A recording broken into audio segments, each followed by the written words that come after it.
So the startup program is a program we have to help startup companies to get the right tools from the beginning so that they can grow and scale with those and don't have to change along the way.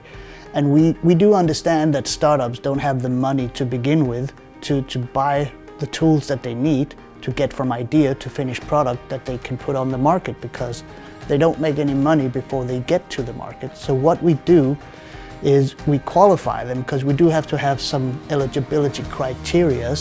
But once they qualify for the startup program, they get the tools that they need for 12 months at no cost, so they can start developing their product. Yeah, so along with the tools that the startups get while they are on the startup program, they're being connected with a partner of ours, a local partner of ours.